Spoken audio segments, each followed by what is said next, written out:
Hello everyone, welcome back to our channel. I continue our question solutions for University General Physics students. Let's get started.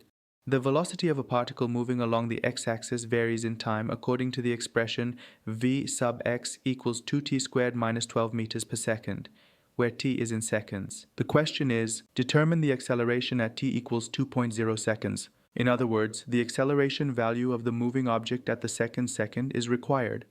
If you notice here, we are being asked for an instantaneous acceleration value. There are two ways to calculate instantaneous acceleration. First option, if we have a time-dependent acceleration equation, we can use it for the calculation. However, the acceleration equation is not provided in the question. Our second option, we use the velocity equation to arrive at the acceleration equation and can calculate the result. The speed equation is given in the question. Therefore, the second option is the method that will be used to solve this problem. Here, the acceleration equation is found as the derivative of the velocity equation with respect to time. Therefore, acceleration equals dv divided by dt.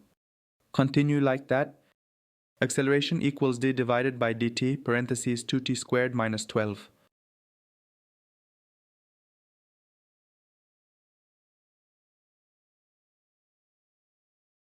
The acceleration equals 2 times t minus 0.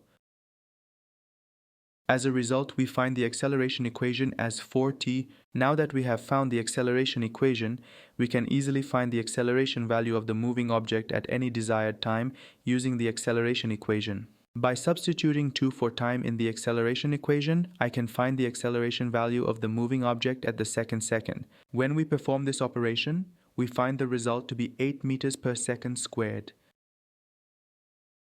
I hope this has been a helpful solution for you.